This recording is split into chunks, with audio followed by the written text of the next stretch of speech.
Good evening, everybody. So we hope you've got a cup of coffee or something stronger or whatever it is that you'd like to drink tonight, and you're going to put your feet up and relax and listen to the guys. So we're really lucky tonight that we've got Jane Duffy and Rachel Smith, and accompanying them tonight we've got Liana Luxton and Philly Young from Remote Rehab, and they're going to have a chat. Basically, they're going to talk about the therapist's perspective, and I'm going to hand over to them in a minute so that they can tell you all about themselves and what they're going to be talking about, and then we'll share our presentation. So before we do that, I'd like to ask you if you would to chat in chat, but if you've got questions, which we really hope that you have, if you write those in Q&A, and if you don't know where that is, it's down the bottom of the screen, and you should have it. It says Q&A. So you click on that and then you can ask your questions in there. That would be wonderful. And we'll answer those after we've done the presentation. So with that, and I'm not going to be in it, I'm behind the scenes, so I'm going to be fielding the questions and things. So I'm also going to post some links up in chat for you so that you can go and look at our community, and you can join our email list if you want to. So guys, I'm going to hand over to you. I'm going to unpin myself from here. So Rachel and Jane, do you want to introduce yourselves first? And say that's fine. I'm Jane Duffy. I'm physiotherapist by background, co-developer of the Balance Active. And I'm Rachel Smith. I'm also physio by background, and I'm the other co-developer of the Balance Active. And Philly? And some of you have joined. Oh, sorry that you've joined us over the last 2 weeks, that you know us by now, but for those who don't, hello. Excellent. And Philly? And I'm Philly. I'm occupational therapist. I work in a community stroke team. Lovely. And everyone knows me, hopefully. I'm Liana Luxton. I'm a physio, work for the same team as Philly, community stroke team, and co-founder of Remote Rehab. So today's webinar is Balance, the therapist's perspective. And what we're going to do is we're going to share a presentation around balance and the use of the Balance Active. And then we're just going to have a chat really about it and how we can bring it into our therapeutic practice. So if we can get the slides up, Caro. Thank you. Okay, so I am really excited to talk to Rachel and Jane. You know, they come into my life, and we've had loads of conversations around lots of things, and they brought the Balance Active to my consciousness, and I have been really excited to hear about it over the past 2 weeks.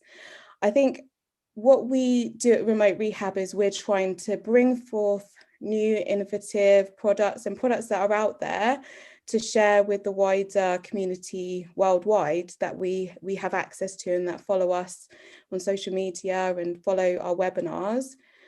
And we're not aligned to Balance Active. We're not here to promote Balance Active, but we are here to share the idea of it and see if by having a conversation, we can help promote its development and also help get it out there to places where it can be used and is relevant. And I think both you guys from these webinars have had a lot of interaction with people around the Balance Active and Balance Rehab in general. And I think it is a real sticking point when we're thinking about remote. Everyone wants remote rehabilitation to be as safe as possible. And when people have balance issues, it becomes, okay, well, we can't do balance rehabilitation remotely. But I am one to challenge that, to say, you know, of the 23 other hours in the day, what is that person doing when you're not there? So this I see as a way of helping people to be more active when they have balance issues. Okay, so next slide. So I really wanted to just reiterate and touch on some of the theory that was covered before, but just add on some points which can lend themselves to our discussion. And I think when I'm rehabilitating my patients and working with them on their goals around balance, we're trying to look at 3 types of balance. Well, I am, and that's steady state. So when you're sat or stood in a steady position, not moving and maintaining your balance. Your reactive balance. So when you're, for example, on a train and it jolts and you try and save yourself, and that response. And also your proactive balance. So when you're getting ready to change position, how able you are to go from sitting to standing, or standing to walking, and change your position. And when we're conducting rehabilitation, we're really trying to either move people through those states. And I know a lot of therapists that work with me kind of focus on the steady state and then move to the proactive and then try and work to the reactive, but that is not how standardly it can be, and you can work on different things at different times. And then it's just thinking around the different components to balance, because everyone focuses on the motor, so being able to hold your body upright against gravity and maintain that for any length of time, and having the strength to be able to do that. But it's also linked to the cognitive side. So we talk about walking and talking and maintaining your balance, as well as being able to multitask or complete functional tasks while maintaining your balance. And you find that in your therapy, where you're either talking to the person and they lose balance, or they're having to think of something else and they lose balance. So it's how we bring all of that into our rehabilitation. And then the sensory side, so I put there somatosensory and visual. So with stroke, for example, and you have a hemisensory loss, how that affects your balance, as well as visual and perceptual deficits, which can affect your ability to maintain balanced position. And something that not a lot of people think about in terms of your fitness, and I work a lot with my patients around building their fitness in the ability to have an impact on their balance. And there's loads of studies and systematic reviews that look at cardiovascular training and cardiorespiratory training and its effects on balance. And just getting people to the point where they can tolerate the session. You know, you're working on the ability to sit upright for a maximum of 5 seconds. You need to have those repetitions, that ability to not be out of breath or not be unable to participate because of your fitness level. So it's trying to, and so the treatment really has to encompass all these aspects in different ways, so that you can truly know that your journey towards having improved balance is achieved. And that can be quite tricky and difficult to incorporate in one session or into your rehab goals, for example. Can I have the next slide? So the focus of this session is to really look at the Balance Active and how it impacts on those components of balance, but also looking at it in relation to other balance aids. I know myself, before I learned about the Balance Active, I didn't really use many balance aids. I'd maybe use a wobble cushion occasionally, foam platforms, like pillows and obstacles, but I didn't use an aid in this way. So I think it's really interesting. But also, you know, to just put it out there in terms of the conversations that people are having with me around what's the difference between other manual handling aids. And I think this is where I'd ask Rachel and Jane to come in and really talk about the Balance Active and why it's different, how it's different, and how it can benefit therapists and patients who are using it. Okay, so I think the first thing to say is it's not manual handling equipment.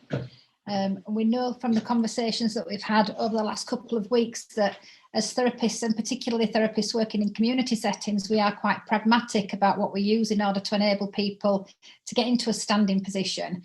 But you want to be in a standing position that's a functional standing position and not just on your feet. And there's something about actual recruitment of muscle and joint alignment and position and sensory input that's incredibly important. If we're going to start to rehabilitate someone, we want them to be getting the messages, the correct messages, that they're going to then be able to carry forward into some functional activity. And so if you look at the gentleman, I don't know which way he's orientated on everybody's screens, but there's one that's got a strap around his bottom. And if you actually think about that, he's hanging, he's pretty much perched on there. And if we were thinking about, as obviously we've got Philly with us, who's an occupational therapist, one of the things we wanted to make sure was that rather than people being on a perch stool or in that hanging situation, they were actually upright and over the feet. So they were recruiting their anti-gravity muscles, were recruiting the glutes, could then have the hands free to be able to do something useful. And so obviously he's in a fairly passive position there. The guy in the top above him is even more passive. And if you think about trying to get one of those in your car to take round for a community session, all the best. So in terms of actually making equipment accessible to people and context that people are living in, that was another reason for Balance Active. So not just the functional optimization, but the actual use of it in different contexts optimization. Rachel, do you want to mention anything about the other?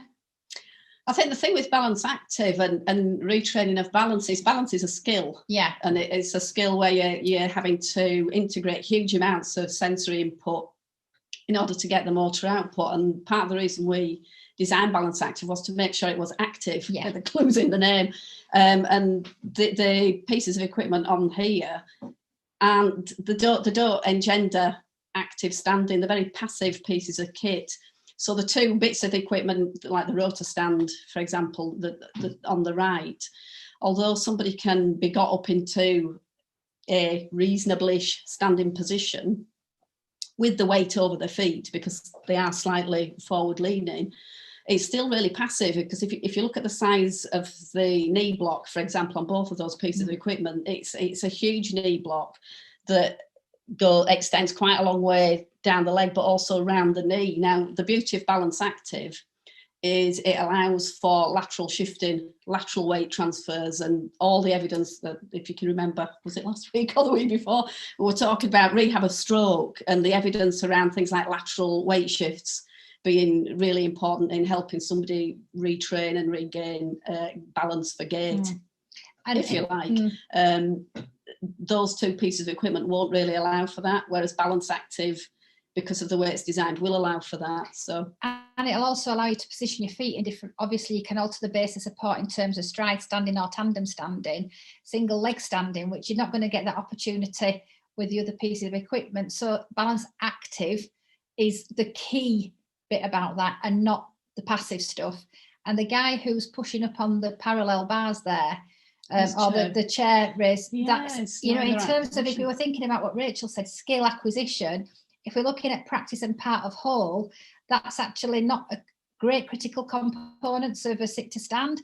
So, he's pushing up through an abnormal position almost. So we're trying to break things down into bite-sized chunks. And I think what you said also about making sure that people can practice little and often is something about not needing another person to be counterlevering the equipment or positioning the equipment so that people can have access to it when they feel like doing it. And I think, certainly we've learned with a lot of our patients that we've used it with who've got fatigue, having something that they can go to use independently, obviously prescribed, has been massive for them. So they've not had to think, they've not had to wait for people to come 3 times a week. They can do it when they feel like it. So it fits in brilliantly with their pacing and diaries and their, managing their fatigue. So it's, for all it looks in its simplest way similar, it really is very different. And I think we just welcome the opportunity to have that conversation to make people think, actually, am I optimally treating this person, or could using Balance Active get them in that better position to be practicing more frequently the part to get to the whole? Yeah, and I think for myself, and I don't know if Philly wants to chip in at all, is with the rotor stand and the return, you're forever trying to get people to not pull up to stand. You're literally like come on, like, you know, because you get into a habit because you've used that You learn from transfer it. aid Exactly. as a way to compensate in a way in the beginning, and then you kind of have to unlearn the Yeah. the pull-up situation. So I think it's just, and that's what I wanted to have clarification on, is that this isn't a transfer aid, because most of those No. things are, No. Yeah. and they're usually used to increase safety, and as a interim to a step transfer or anything like that. Mm. And I think, you know, what you've just said about the pulling up, the rotor stand and the other models that are similar to that, brilliant for water skiing practice. You know, if you want to learn how to squat back with extended arms, absolutely fantastic. But in terms of actually putting those critical components, getting someone's knees over the toes, the nose over the knees, and coming up into standing, recruiting the extensor muscles, making sure they've got the range to do that, that is not something that you can achieve using those pieces of kit. Yeah, and I think it's just knowing as therapists that there are things that you can use. They're not the be all and end all product. You use these in combination with other things and at certain times and for certain reasons. So Absolutely. yeah. Okay, does anyone else want to add anything there before we move on to the questions? I think Billy? No? Okay, so I think that's the end of the slides, Caro, isn't it? Let's have Philly, can I ask you a question? put her on the spot. Sorry, just, I mean, we'd be interested, as don't answer it now, but just as we're going through the sort of the chat, if you're thinking about personal cares and thinking about accessing it with dignity and respect, service users to do some of those intimate personal cares, we'd just like you to have that thought in your head, and think about how you could see Balance Active being you know, an enabler towards some certain client groups managing that in a much more dignified manner, really. So that's one for you just to cogitate on while we're going along. No, she's It's not a test. It's not a test. Yeah, sorry, it's just because we started to have an OT as well. Yeah, exactly. We don't want to be seen this as a piece of physio kit. This is a piece of enabling rehabilitation kit. And whether that's rehab in its relearning or rehab in its adaptive application, that's something we'd like to explore. Okay, so which components on balance, so we talked about the cognitive, the sensory, the motor, etc. Which components of balance does this aid address, do you think? I'd say it addresses all of them. In what ways? Give us some examples. No, absolutely, yeah. The cognitive, and clearly it depends on what you're trying to achieve with your patient, but the cognitive element's there because it's engaging them in undertaking a fairly normal functional activity, and the skill of the therapist is to make that meaningful to the patient and start to bring their cognition. But also the cognitive element is really important in that could be someone's emotions, whether they're really anxious, really frightened. But in order to relearn a skill, there's a part in that relearning of the skill where you actually have to be thinking about it and thinking about what you're doing. So that will come in with Balance Active right from the start. The sensory aspects is about them feet on the floor so they can feel, and getting them to think about what they can feel in terms of the weight over their feet as opposed to the weight being way behind them or way in front of them. There's the knee block, which kind of gives a little bit of sensory feedback. Mm-hmm. So if they need that knee block and they can then potentially feel that pressure on the knees, they're aware then that block is doing something. They may not always need the knee block. They may sometimes need to know that the knee block's there just in case, which brings the cognitive bit back in. When you and the motor elements is obviously getting them to be able to stand and do activities in that, be that you're asking them to move their arms, which is going to trigger a balance response in order to maintain that position, or whether it's getting them to stand in asymmetrical standing or shift the weight.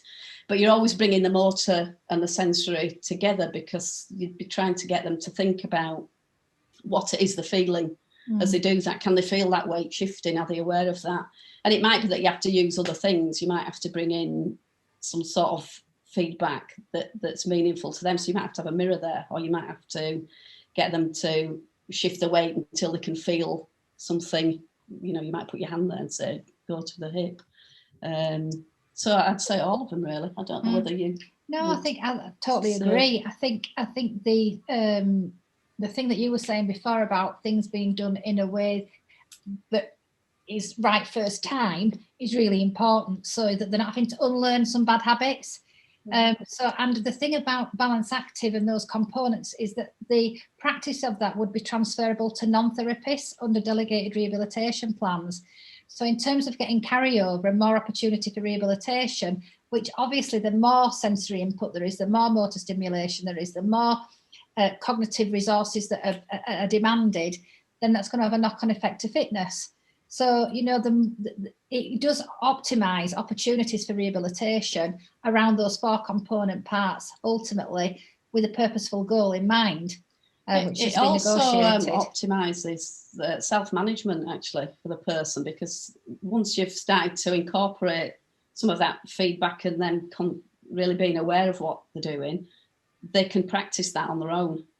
And we've had examples of people who've actually gone away and they've used Balance Active for relatively short periods, but they've done that under their own steam, following a prescribed programme. But that's allowing them to start to learn to take some control for themselves, manage their condition.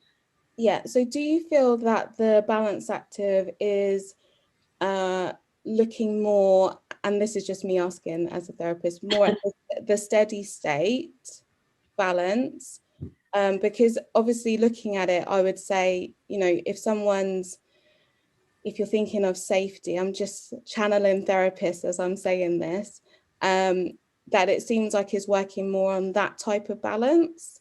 No, not necessarily. It depends on, I'm going to say, it depends on your patient. And it depends on the reason for them being up in standing. Yeah. It might, if it's up in standing and it is for balance, but it might be part of a strengthening programme. So obviously that's going to impact on the balance. But in terms of a strengthening programme, that's going to feed into the reactive elements and the proactive elements. So it's a classic example for us would be when you've got a stroke patient with and this is just one example of a million, but a stroke patient that would struggle to be into standing without a second pair of hands or another therapist at their knee. Mm-hmm. And they cannot get that feeling of weight through their leg without having that having that sense physical input, if you like, from the therapist to get them to give them a stable knee and get the weight over the leg. If you can imagine that you can step back as a therapist because Balance Active's doing that, you've got much more opportunity then to turn that into functional activities and stand back and challenge them more. So you can take people more out of the base of support. You can get people to reach that you may not have been able to if you'd got hold of the knee.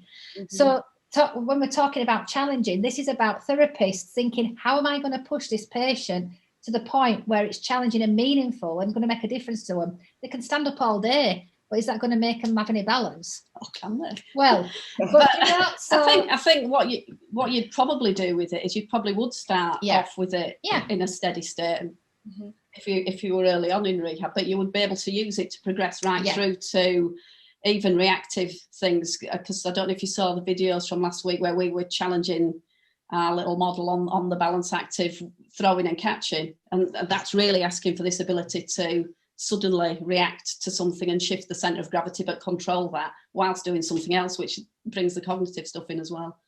So it'll go from steady state right through. It's the skill of the therapist to meet the needs of their patients, really. And in terms of when someone's standing up into it, is there any concerns around the knee blocks blocking that forward translation of the knee as you're standing up? Well, if you're wanting to do that, you'd ask someone to, you can take them back a bit so as they can step back. If that's something that you're wanting to be looking at, is that the selective elements of that component of movement, then you can adjust the foot position. Do you mean in sit to stand? Do you mean when they're actually standing up? Yeah. So you come in. So that depend. That would depend on where you put the chair in relation to the Balance Active. Yeah, it's not going to. You're not standing up with it against your knee. No. Next week we'll show you some videos because you're not, it's not that way, it's forward, up and into standing. Yeah. Okay. And is there a reason? So with the arm plates at that angle, are they at that angle for a reason? Yeah, the light touch handles. Okay.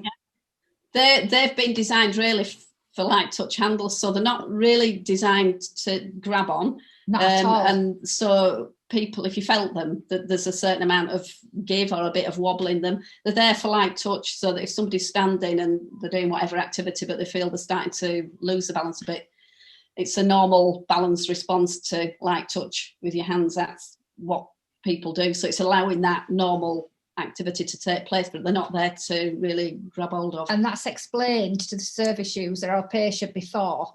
And we had some interesting feedback from someone today. Yeah, we did. Yeah. Who's been using it with a patient with MS who had deteriorated while COVID's been happening, and her colleague had mentioned that she'd need to go out with an extra person. Well, the lady has got a Balance Active, so she said, well, hang on a minute, I'll try Balance Active. So she tried it. The feedback from the patient, the only was she loved it. Once she'd got up there, she felt confident to use it. She managed to get that person doing their therapy single-handedly with the piece of kit. But was, why are there no grips on the handles? And it's because they're not handles. So that's the light touch. And so that was something that obviously needed to be explained. They were demonstrated really nicely last week in the video, the throwing and catching video, because that's exactly what she did. Is as catching the ball, she was kind of going backwards and just used it as a really light touch to kind of help her regain balance. So, yeah. Okay.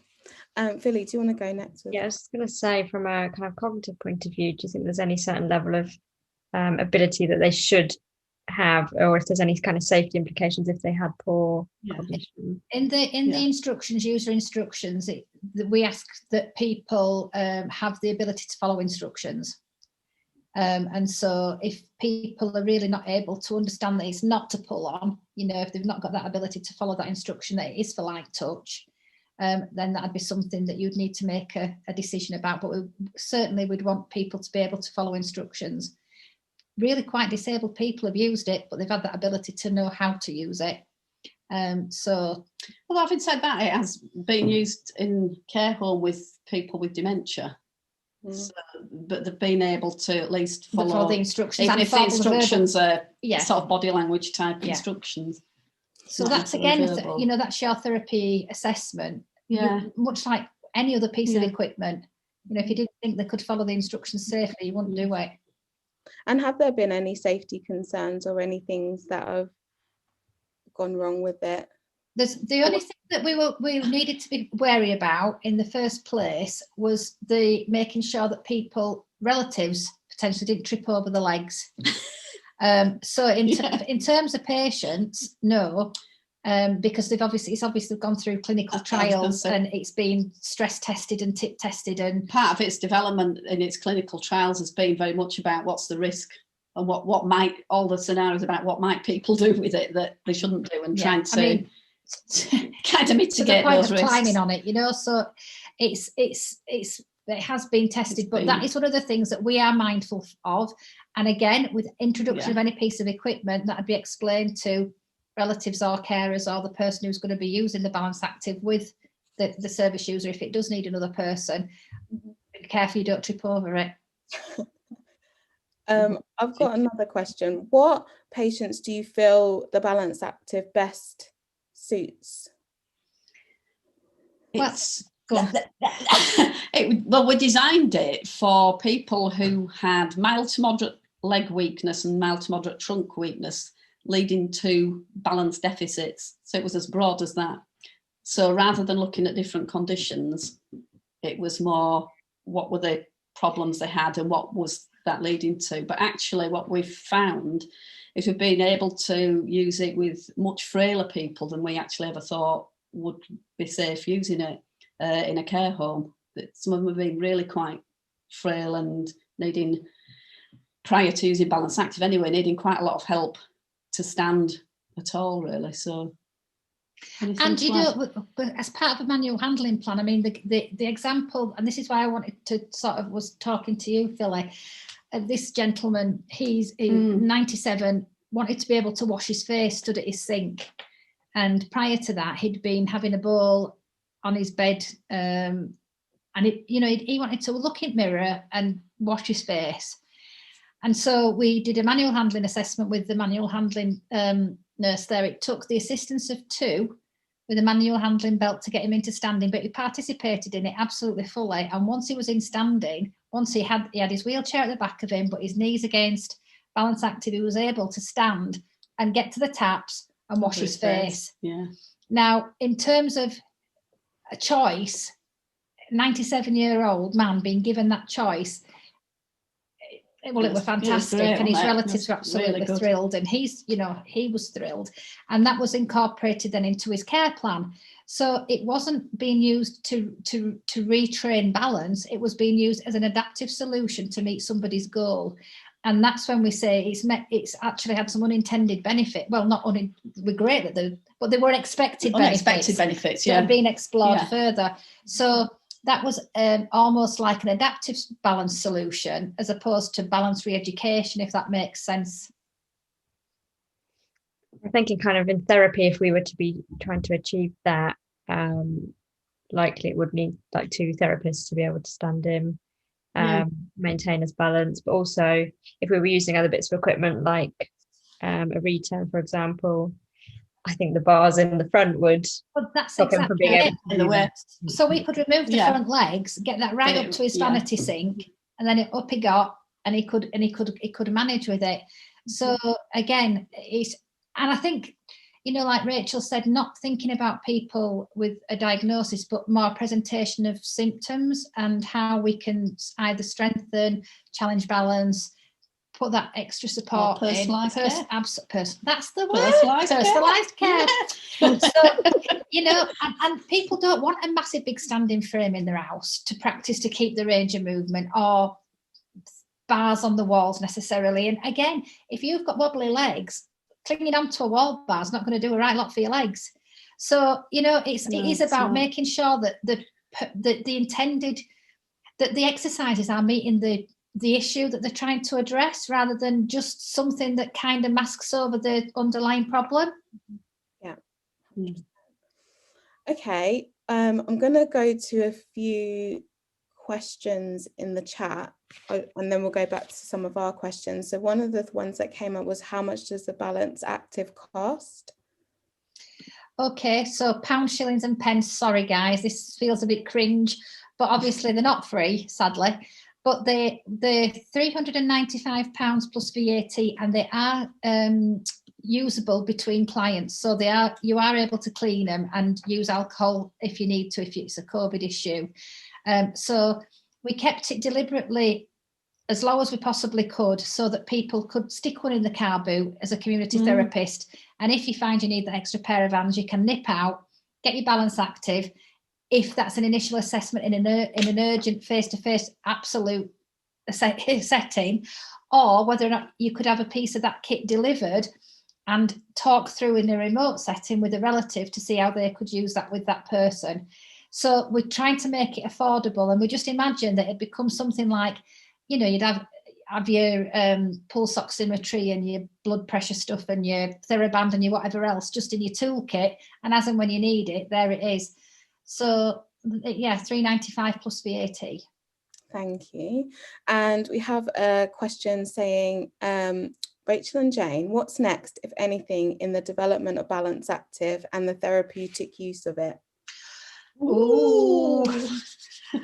Bells and This whistles. is when we get excited. Yeah, well, I'll do a simple one first. So the first one is to look at, we've had lots of interest from paediatric therapists, but because it's been CE marked with adults, it's got to go through some more tests to make sure that obviously children aren't going to stick their fingers in the holes or swallow a pen, a peg off it, or and make sure that the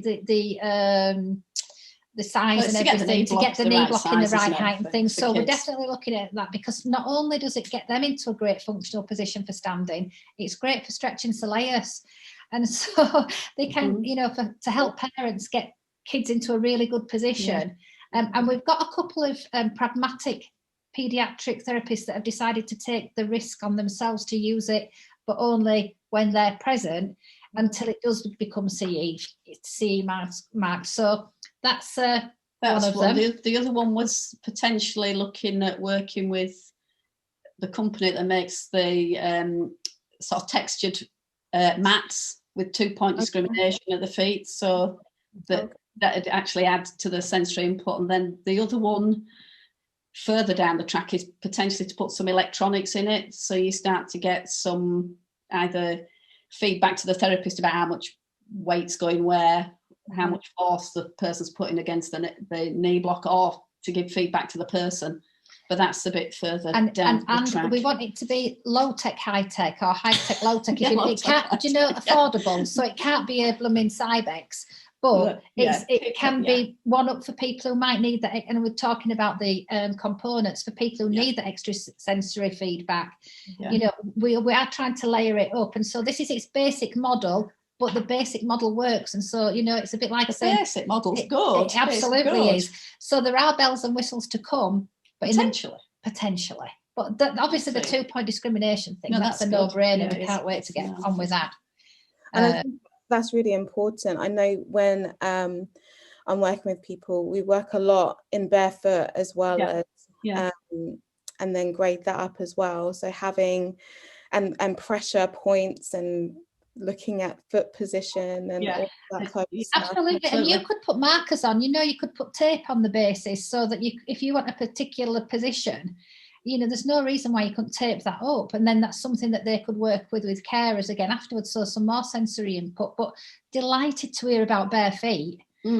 We saw someone doing something not with a balance active, but they might as well have had a pair of platforms on. So, you know, if you're expecting someone to feel where the feet are, when you need the right either the right footwear or the surface. Right surface. So brilliant.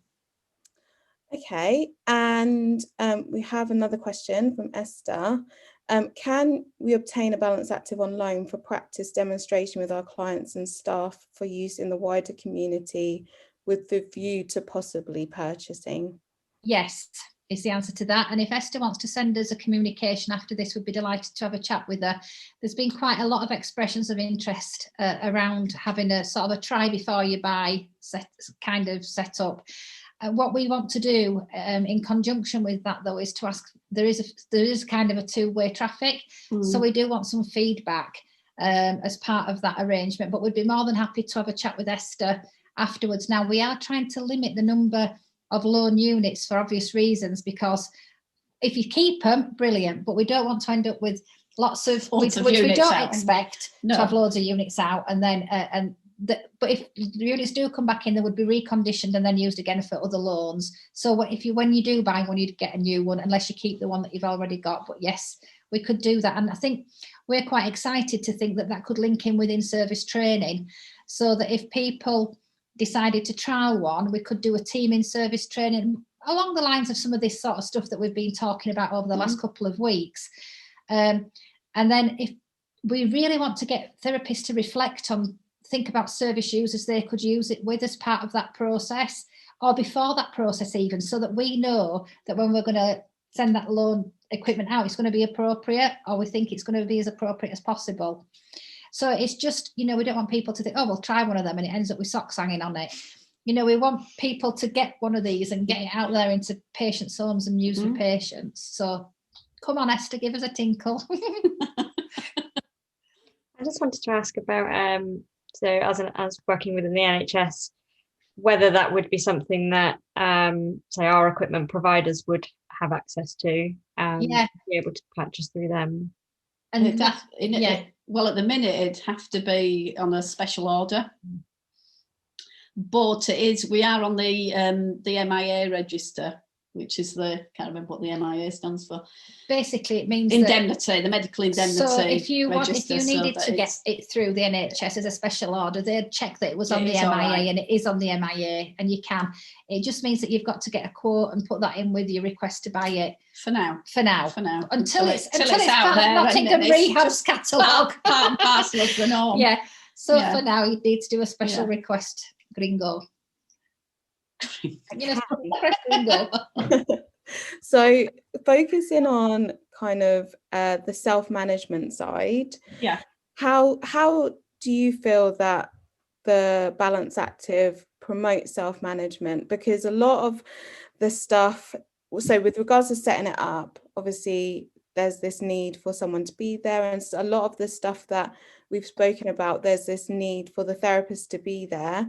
And I just want to have you guys maybe focus on how the self-management side and then the remote side lends itself to this, if it does, or if there are components that really do need a therapist to be there and bits that don't. So I don't know if you could talk us through that. The self-management side, I think, would need some negotiation with the patient and their family about where that unit was going to sit, because it has been out on trial, and they've agreed where the unit is, and it's in situ and it stays there, and that so the person can then get onto it.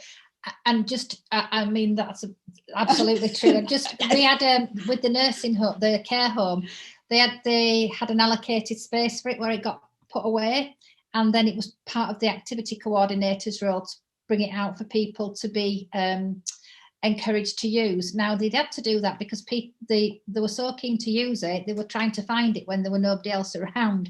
So it had to be hidden in the cupboard so that they weren't just having a go when. There's a lady who's one of the cases we showed a video of last week actually, who uses it as a means of really getting herself properly upright and stretching her hip flexors. And she's got this agreed space as to where it stands, and there's various other case studies actually we're going to talk about next week. It's next week, about how people have incorporated it. But once it's in situ in a place, it means that person can then take some control over their activity, and undertake their whatever sort of rehab you want to do with them, be it balance, strengthening, standing tolerance. They can take some ownership of that themselves.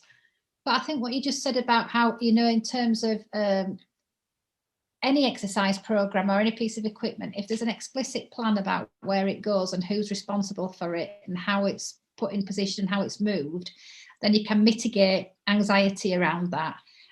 There's one lady who's, I don't want to tell you too much because next week, but she's been really poorly with cancer. And she's just not having a great spell at the moment, so the family have asked for Balance Active to go back, but she has it in a downstairs bedroom with the door shut, and then when she feels that she can manage, she'll go on off and do it in there, so it's not in anybody else's way, and she can do it as she feels fit, so she's not having to do it when the carers come or when the daughters are there, or she's got some more choice. So there's something about empowering patients and service users to choose how it fits in with their day and their circumstances, as much as we would never dream of enforcing it and plonking it anywhere. It is a negotiated and planned consensual decision. Just a quick question about space. So I know you can take all the 4 kind of extended legs off that. Is that when you progress it a bit more that you take those away? And it'll depend what you're doing. Absolutely. So if you've got somebody that's really unstable and big, and you're going to get them working to the end, the edge of their base of support and high up, then you want a big base to do that on. If you've got someone who's using it to stand to wash up with, then they're not going to be challenging themselves out of that base very much. So it is about, again, making a reasoned choice about whether the legs are on, whether the legs are off, just front legs off. So as people, and once you've stood on it, you'll be amazed how stable it is. I just wish we could get stand division, so you could actually have a go on it and feel that virtual balance. Because until you've stood on it, maybe that's the next thing. Well, we'll have to get holograms. Do it like a video game, yeah. So, but until once you've stood on it, you can't really explain just how stable it feels. Even with the legs off, it's fairly stable. That was put on to challenge the really tall people right at the edges. Sorry, Philly. No, I was just going to say, if space is limited and they have no option to have the extended legs, you can still use it. Yeah, absolutely. Safely. But then you're not going to be having a 6'7" person with weights leaning to his edge of his. You'd have to make a reasoned clinical decision. Yeah, at that point. And with regards to that, we did have a question around what the weight limit is and the height limits for the balance active, if there is any. Or Yeah. are any. The weight limit is 100 kilograms. I'm not Okay. sure what that is in stones And the pounds. height weight, The height weight. the height limit, it's been designed to fit like the 80-20 on anthropometric measurements. So it's up to about 6 foot. I'm not sure, but it's more about leg. Where the knees It's are. where your knee or your sort of patella tendon is, as opposed to the full height of somebody's body.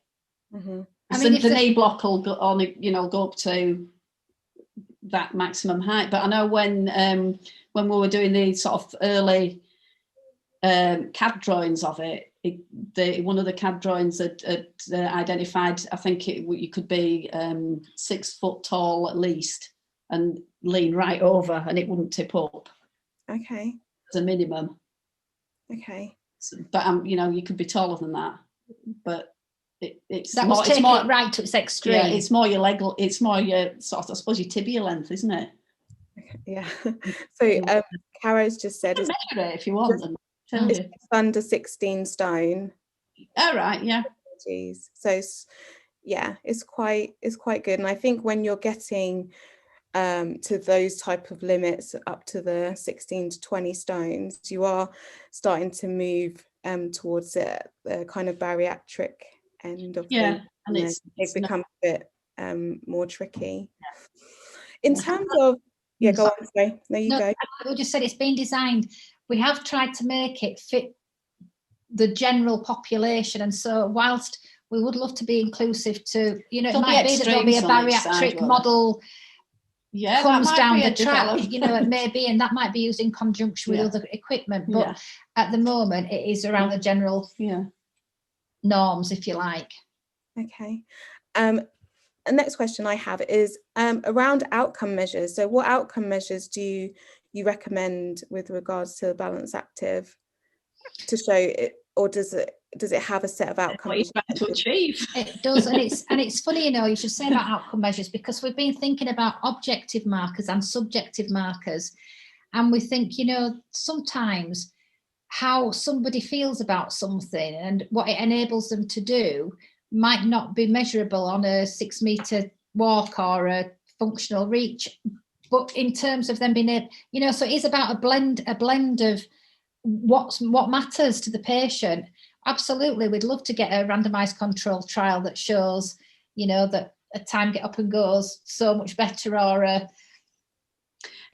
some of the people who are testing it at the minute, they are using things like time to go. That's and 6 meter 6 meter walk time, and looking at 180 degree turn and timed and supported steady stand and this sort of thing. Your general outcome measures So- for balance. But I mean, obviously, if you're looking at strength, you'd be looking at you strengthening techniques and measurements and anything else around sensation. You've got to decide what's the deficit, what you're trying to get better, and so therefore, what are you going to baseline measures going to be?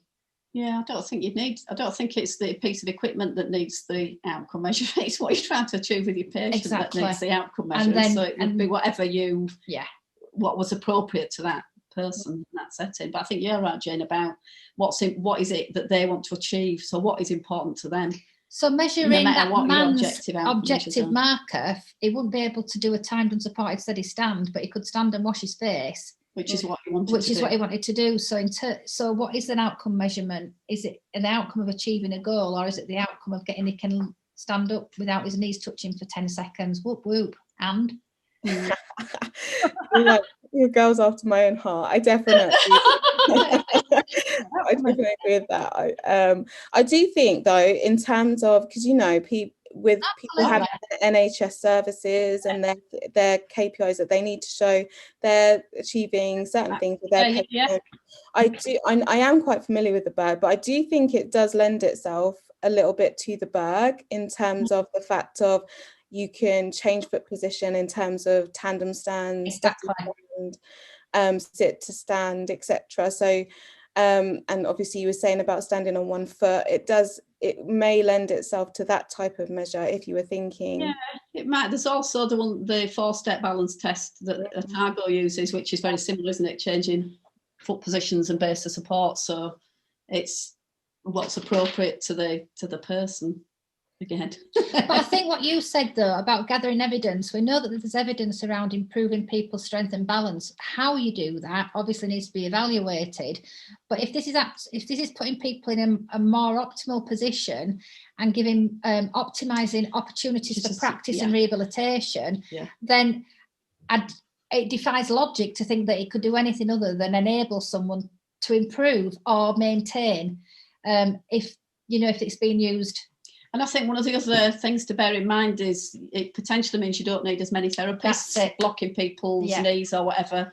Sometimes that balance active can be the extra pair of hands, and that's a massive saving or a massive potential to increase capacity in a service, because I think that's really important at the moment. If we think about all the unmet need with the situation of COVID, if we can make double-handed intervention single-handed, the release of the work capacity into the workforce is massive.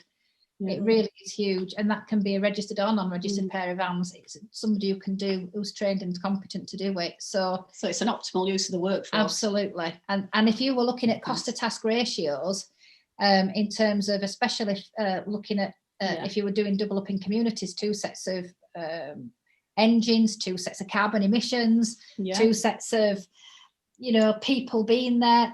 I think we need to look at cost in its biggest, in its whole. So the cost of everything, not just the cost of the face-to-face intervention. And so that $395.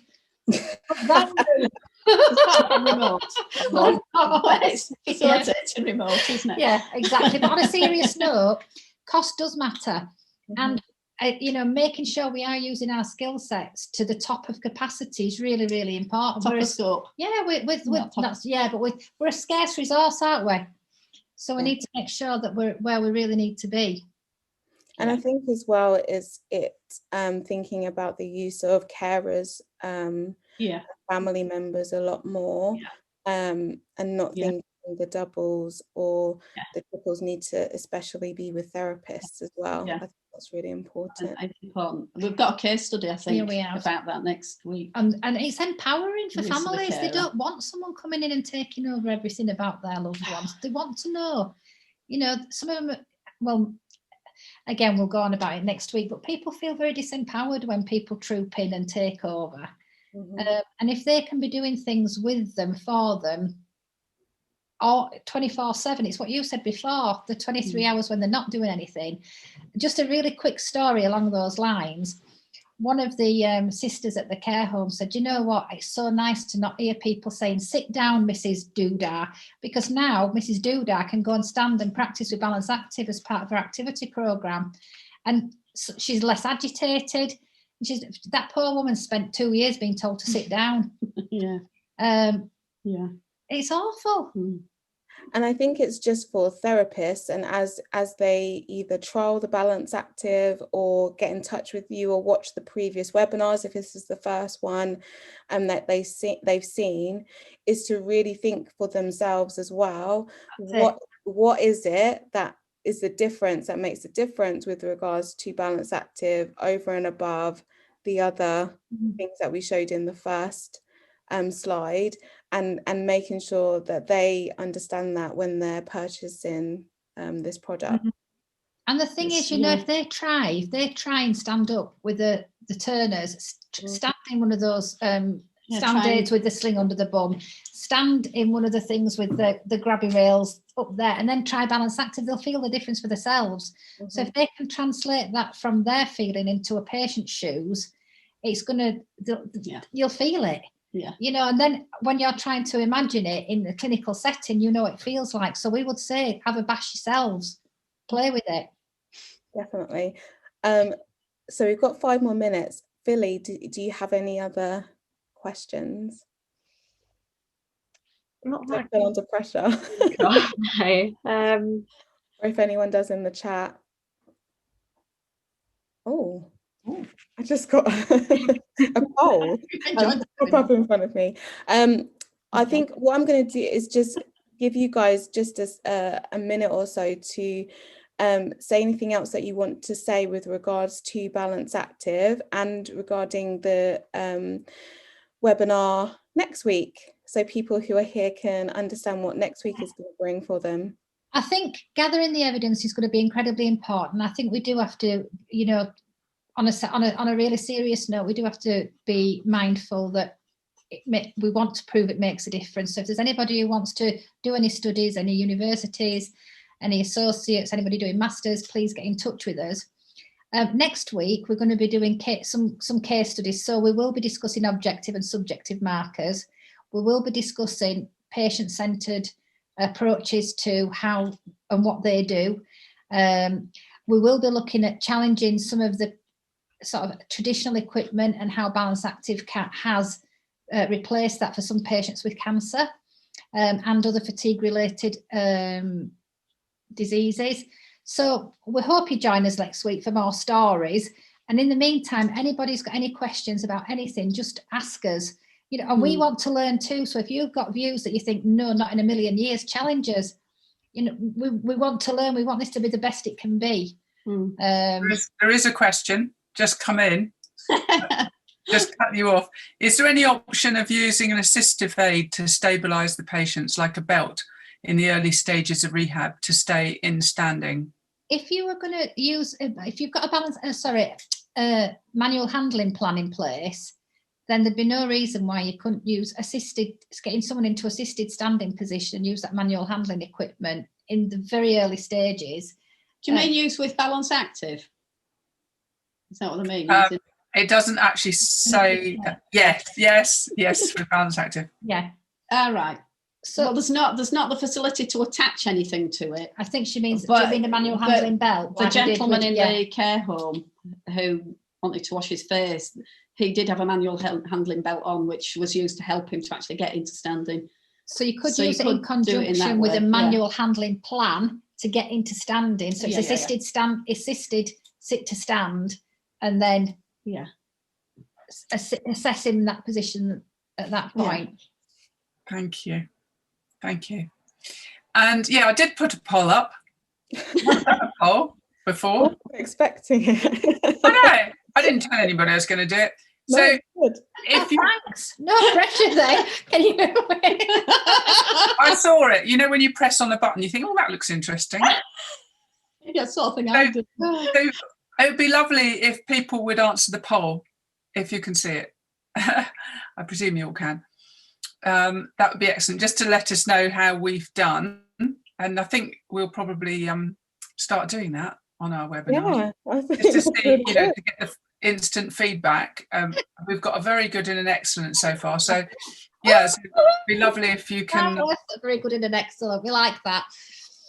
So if you can vote, because we do want honest feedback, and we do want to know if people are enjoying these, the webinars we put up and how useful they are to everybody, because obviously, it takes quite a bit to put them all together and get everybody organised. So I want to say thank you to everybody. I've had a very quiet time in the back of the computer, so thank you very much, and we'll see you all next week. Yes, and thank you, Rachel and Jane and Billy, for the conversation. I really enjoyed it. So yeah, thank you. So did we. Yes, Flo, thank you. Enjoyed that. Thank you. Right, so 8 o'clock. See you Good night, everybody. Bye. Bye. Thank you. Bye.